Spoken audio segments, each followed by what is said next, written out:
Alors, c'est vrai que les plaisirs, ils allaient le au coup d'anayo lelo.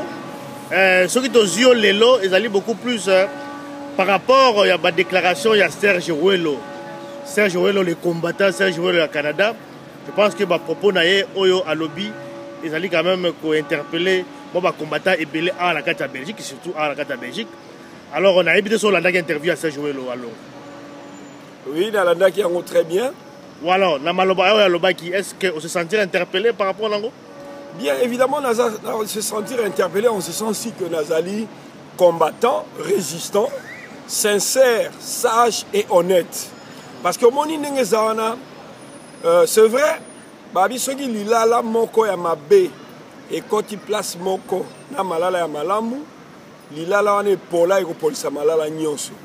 Et ça ndenge moko pe pona ba combattant. Tous ça ba combattant, il y a le kuta ba infiltré. Tous ça ba combattant à faux. Voilà, on rejoint quand même Serge Rouello parce qu'il a dit ça aussi.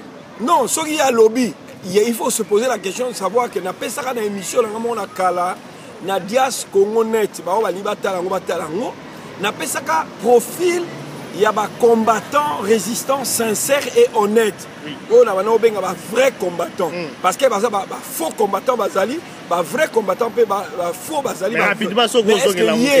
Il faut se poser la question de savoir ce qui est à la canine. Est-ce qu'il y a des faux combattants ou bien des vrais combattants? Mais ceux qui ont interview, ou bien, on a un critère.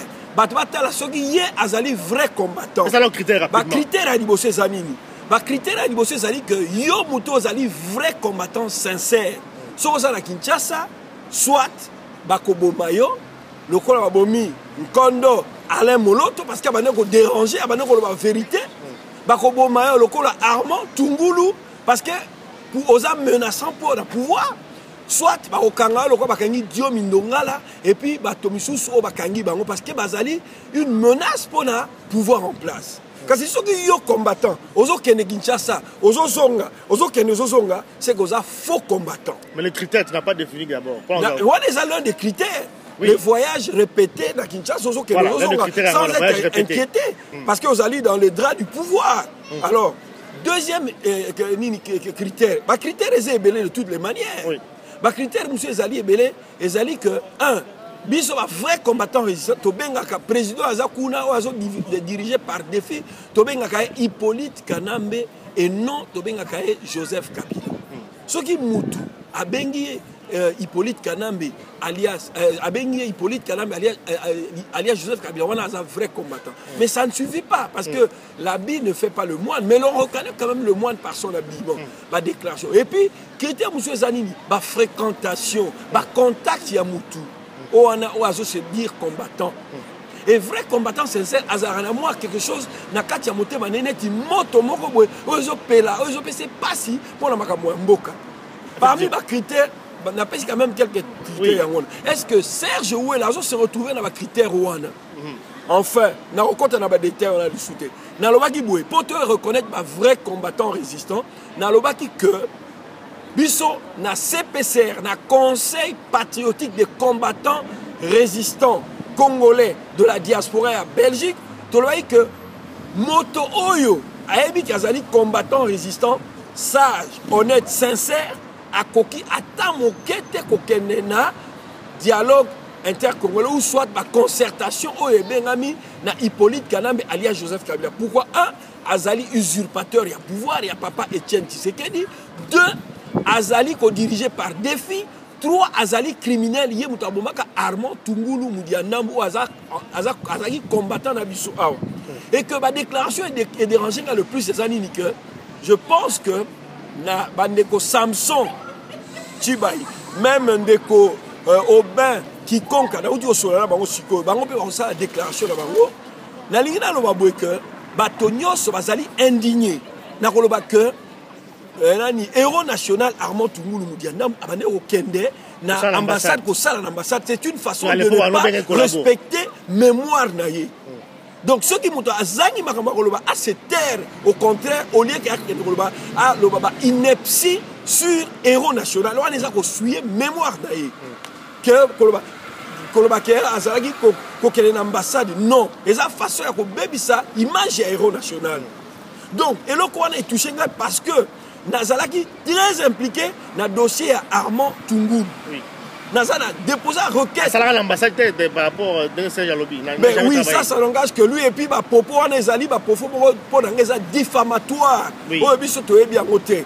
Tu as vu que héros national, Azali combattant, Zobunda, image Azali, mais comment est-ce qu'il y a quelqu'un qui a tenu ma propos pour dire que Azali l'ambassade, il y a une information sur Azali, c'est ça justement ce qui nous effare et ce qui nous intrigue le plus et au plus profond de nous. Donc il faut Azalana retenu, il y a des propos naïe. Il faut honorer héros national Moutou à se sacrifier pour la mort cannabis.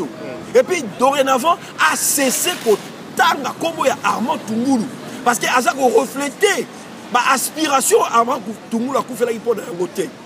Aspiration Rezani, libération effective Yambo Cannabiso de mettre des imposteurs et des occupants.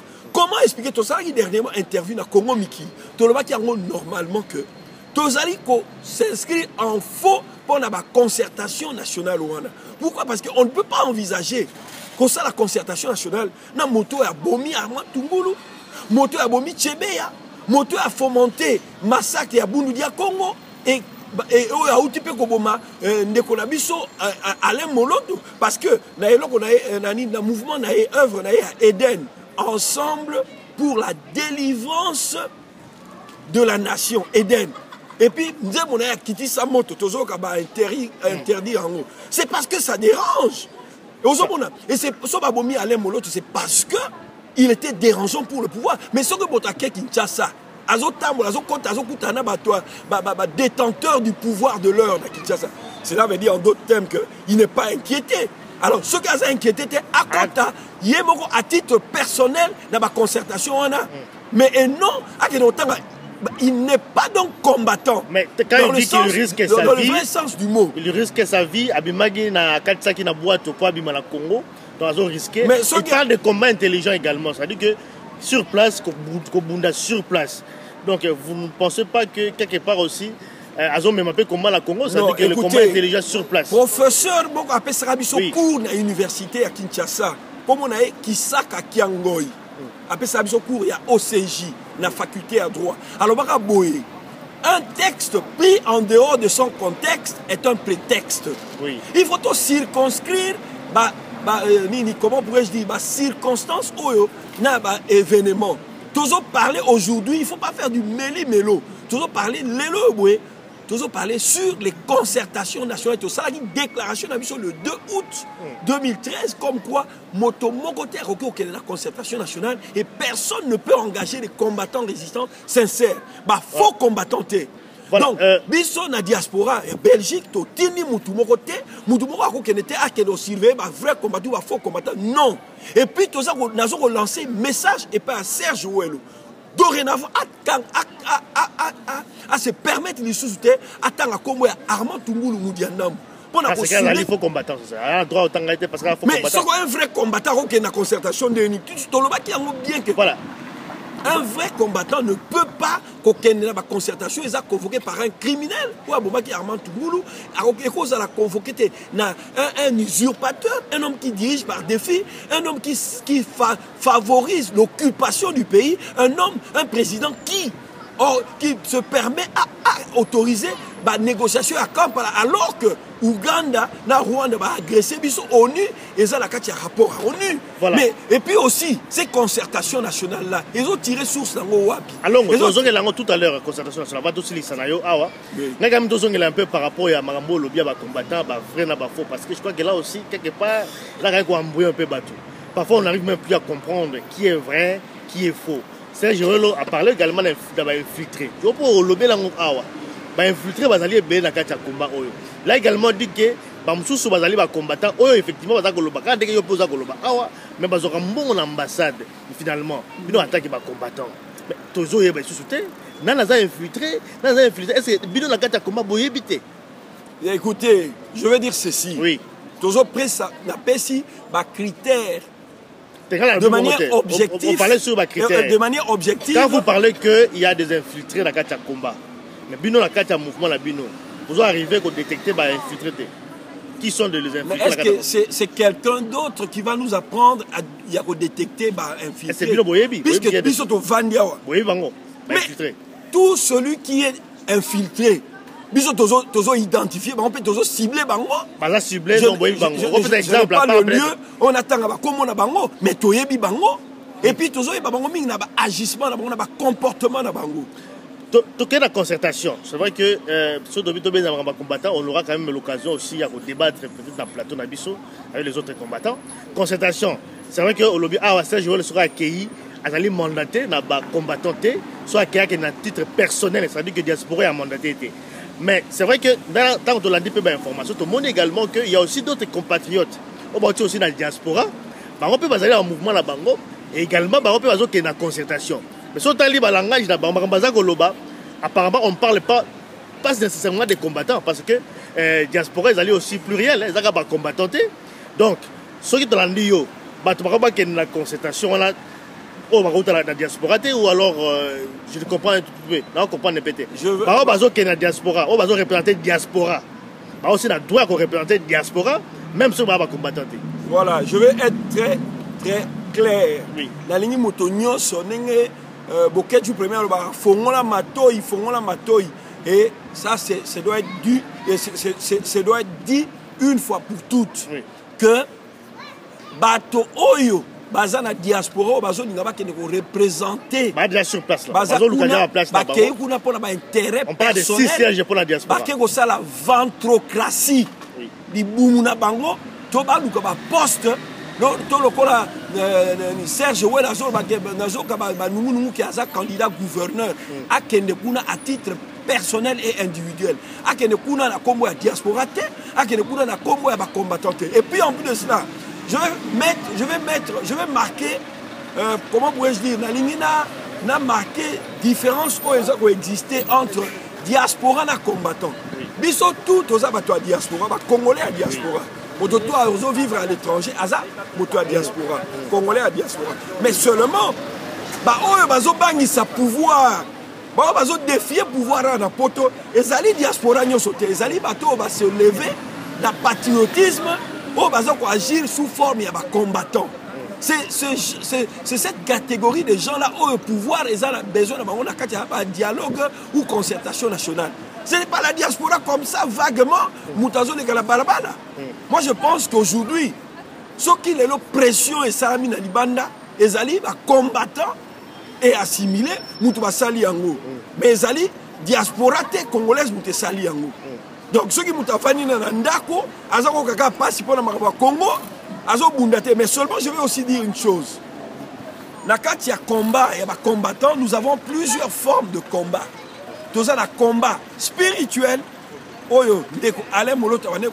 D'ailleurs, lui, il était dans de tous les combats pratiquement. Azali combattant spirituel. Mais vous avez non. C'est un peu de récupération. Non. C'est-à-dire que, écoutez, Batuming va comprendre rien sur comment la mission est toujours menée. Nous avons des combattants spirituels, nous avons des combattants culturels. Mais justement, c'est alors bon, il faut aussi qu'il y ait un événement pour que ça peut explication. C'est peut-être cet événement-là qui a fait que tout qu'on donne une explication. Tout commence quelque part, mais que les autres on va définir le combat, donc le spirituel, culturel et puis encore. L'aide de son vivant, tu définis ça. Mais moi, personnellement, j'ai aussi causé avec Alain Molo sur le téléphone de son vivant. N'a encouragé qui est. Et puis j'avais beaucoup apprécié même Nzemone à Kitisa Moto. Il a chanté pour le Congo. Et Zaka rapport à Nzemone à Kitisa Moto, même avant cela. Donc moi je pense que les combattants ils multidimensionnels ou multiformes. Les combat. Tous les combattants spirituels, ils ont le mur à Jéricho, dans Josué 6, et puis dans Ephésiens 6, lui que notre combat est un combat spirituel. Bilomo Bolandaki pe Moïse tango bana Israël bano bunda so atomeni maboko bazo bunda bakaso akiti maboko elembi boye batwaye bien la Bible ngai naza sangote naza pasteur te mais batwaye bien que ba mur à Jéricho ko yakina louange na ba trompette ya ba sacrificateur donc on les a ba combattants spirituels tout ça ba combattants culturels et ça le ko là ba musiciens le combat la musique est une culture. combattants culturels, bango il faut mener, bango baza capable de drainer foule pour opérer révolution populaire. Et ça le coup là fait la Kuti, la Nigeria. Et ça le coup là Bob Marley, il y a maintenant qui combat culturel. Et ça le coup là Miriam Makeba. Baza batu bazo ko appeler la révolution à partir de la musique, donc à partir de la culture. Tous appels à combattants politiques. Il y a un vrai parti politique, il y a opposition, un parti alimentaire, bon, il y a la ventrocratie, bon, il y a la poste, bon, il y a le parlement. Parce que ce moto, il y a une philosophie à combat à côté de la parlementaire. Parce qu'il y a dit que le parlement, ça fait aujourd'hui 2 ans, le parlement est là comme un parti opposition, ça les athées. Parce que Hippolyte Kana a la majorité dans le parlement. Et mot d'expression, il y a le parlement, il y a une élection. Ceux qui vont tomber d'accord, il y a qu'il y a un vote. Mais bien, vous avez une soixantaine. La démocratie également. Mais justement, vous avez minorisé. La majorité, vous avez décidé qui dirige. Vous dégager une majorité, jamais. Vous rallier Kana, mais jamais, parce que ça fait 2 ans, vous avez le Parlement. Vous ne faites rien. Vous n'allez rien faire. Vous avez malanangoul. Alors, un vrai combattant politique, Azamuta parti politique, et boy qui siéger dans le Parlement. Papa Etienne Tshisekedi Albaï que beaucoup qui siéger, Serge Ouel qui siéger contre volonté à Papa Etienne Tshisekedi. Peut-être Azako Yambaye par politesse, mais je conseille même Papa Etienne Tshisekedi qui a Yamba Kaeli sous Atam Kete. Parce qu'Azali flou, Azali clarté. Azali, le quoi va bien à Kimongo, Engele. Nyoko Azana Mitumi Balé. Tous vous comprenez, Azali dit chauve-souris. Chauve-souris Azaka Neni. Aza tantôt, vous avez le quoi souris, tantôt vous avez le quoi ndeke. Je vais continuer. Tous ça n'a pas combattant. Rapidement pour la oui. Tous ça n'a pas combattant politique. Tous ça n'a pas combattant physique. Le quoi biso tout ça n'a pas marche. Il y a Ingeta, Zonga Sima, ainsi de suite. Tout ça, ce sont des combattants physiques. Donc le combat physique. Et puis Alain Moloto, il était aussi de ce combat-là. Parce que le physique corporel là est. Atika qui m'a neuf ou qui est belé, et ça combat physique. Physiquement, on pouvait le voir comme ça. Et puis, tout ça, combat, marque moral, intellectuel. Le combat intellectuel, ça, on a compris. Alors, je pense qu'on risque de s'éterniser là-dessus. Non, mais le combat intellectuel, et ça livre Alain Moloto avec le plan de Dieu pour le Congo. Et puis, Charles Onana, malgré ça, Camerounais, Azak mené un livre sur le Congo. Et le quoi papa Honoré Ngbanda. Azak un livre sur le Congo. Pour ne pas suivre le Congo. Et puis, tous les gens appellent Batumusu d'être Djungu Simba. Et chaque fille a sali théâtre. On dit théâtre, tout le monde a dit acteur à théâtre, combat culturel. Azak mené la pièce à théâtre pour la révolution. D'être Djungu Simba. Comment il peut livre? Moi, je pense que c'est ça. Pour terminer à Longo. La liste n'est pas exhaustive. Effectivement, ça, on a compris. Je vais simplement. Mais notre musique, il y a Alain Moloto. Culturellement, Azoba, bon papa. Et il y a un aussi il faut que papa, dès que papa, pour la libération un beau cannabiso. Que papa, même spirituellement, justement, pour détruire les faux combattants. On suit l'image des combattants et puis on s'invite. Ce qui est bino, les faux combattants, infiltrés, et je veux aussi dire une chose, c'est que les faux combattants sont plus malins. Et puis je lance un appel pour les combattants pour terminer le monde entier. Musicien Moussou Alain Moloto à Sandiaki Makila la répétition. Tous ont mettre en garde, pouvoir en place. Ceux qui ont continué que Simba Bana Gaël, on va yemba pour la Nzambe, bazo yemba pour la libération Mboka. Awa na poto, eza domaine na biso. Awa na Belgique, eza domaine ya ba combattant et toko changer méthode. Ba comment na méthode Moussou toko utiliser peut pas ébaquer. Continuer, mais tu comme une tango à souka, tu comme une tango à libération. Qu'on ne se trompe pas. Quelle est la nouvelle stratégie pour clôturer? La nouvelle stratégie, mais la stratégie, on ne la dévoile pas évidemment devant les caméras. La nouvelle, aujourd'hui, la stratégie à Sika, parti à Liwan et Moloto, à partir, il y a infiltré, il y a diaspora à Lukuta, il y a diaspora, il y a déclaration à CPCR, il y a Conseil patriotique des combattants congolais de la résistance, et le dit bien que non à concertation nationale, de quelque manière que ce soit, Moto tout à se prononcer, ou bien à photo, na kengu, à combattant, et puis, nous avons lancé message, Moko très sévère envers Serge Ouelo, qui a dit qu'à partir de maintenant, Kotanga Kombo ya Armand Tougoulou, et surtout, Kotanga on a nengé à Mabé pour le collabo, et puis qu'on dénigre l'image, non, on doit des respects à la mort. Donc, à Banda Lelo Atika, moi je pense que quand on n'a rien à dire, on doit se taire, bien au contraire. Mais, à énerver les combattants, ils sont belés, baza kozela et pendant na bokebi bonso soka quitté en Belgique soit attend partout bande ko baza alerté partout bon moto moko taki ko représenter biso kuna ingeta. Merci en tout cas Alon. Merci.